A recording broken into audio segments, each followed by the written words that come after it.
araw po sa inyong lahat. Isa po ako sa napagaling ni Brother. 2 beses na po kaming napagaling. Una po nung kami nagkaroon ng sugat-sugat, kami pong mag-anak. Bali po 2019. Nang doon po siya sa Banuyo pa naggagamot. Sobra po yung hirap namin mag-anak na puro sugat-sugat po talaga kami. Tapos one time po napaginda po kami sa Banuyo. So sabi nung tiyahin ko meron daw isang magagamot doon sa Banuyo na magaling. So sinamahan po kami at awa po naman ng Diyos sa tulong ng Poong Jesus Nazareno.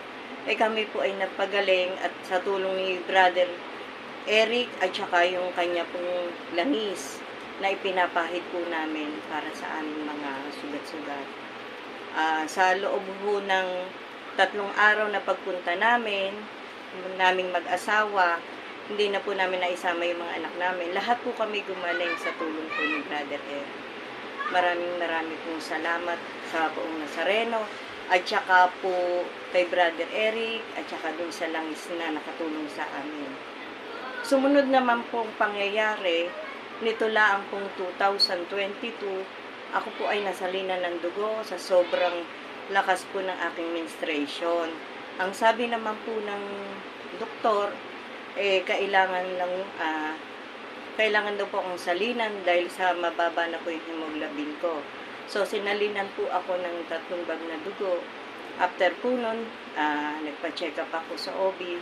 Wala naman pong nakitang diferensya sa akin. So, after po nung nasalinan ako ng dugo at pagpapacheck up ko, naging okay naman po ang lahat. After po 11 months, 2023, ako naman po ay nagkaroon na naman ng ganoong senaryo. Lumakas na naman po ang menstruation ko. Umabot po siya ng 20 days. Tapos po ay nasalina na naman ako ng dugo sa sobrang baba na naman ng hemoglobin ko. Ang sabi ko po,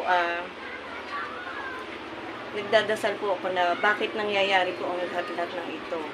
Ngayon po, hanggang sa napagamot na po ako sa mga albularyo na malapit po dito. Kami po ay taga Kabuyaw, Laguna.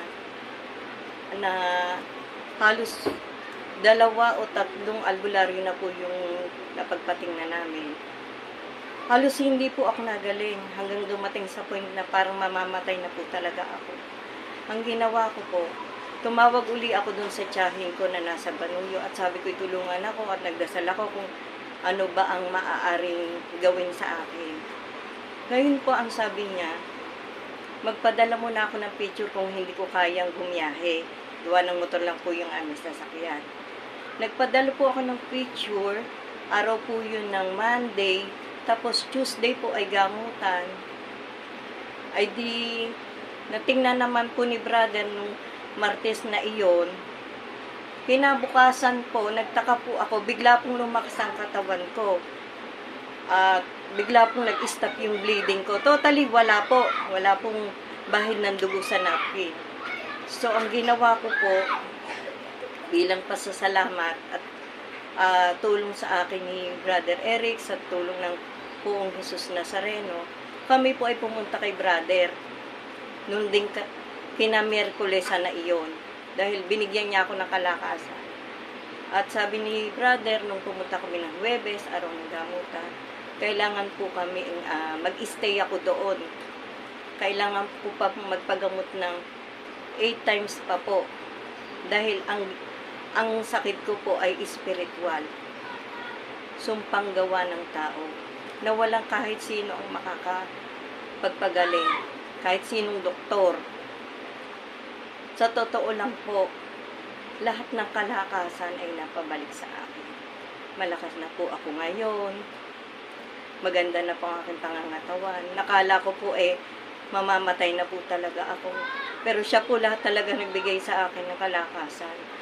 Ang mahal na poong Jesus Nazareno, sa tulong ni Brother Eric, at saka yung langis, mga pangontra, mga aral na itinuturo ni Brother Eric. ang pananalangin at pananampalataya sa mahal na Poong Jesus Nazareno. Kaya nagpapasalamat po talaga ako kay Brother Eric, sa kapatiran po, at sa pamilya ni Brother Eric na patuloy na tumatanggap sa amin, sa mga kamag-anak po sa Banuyok. Sa inyo, Brother Eric, more power po at salamat sa inyong lahat. Salamat po.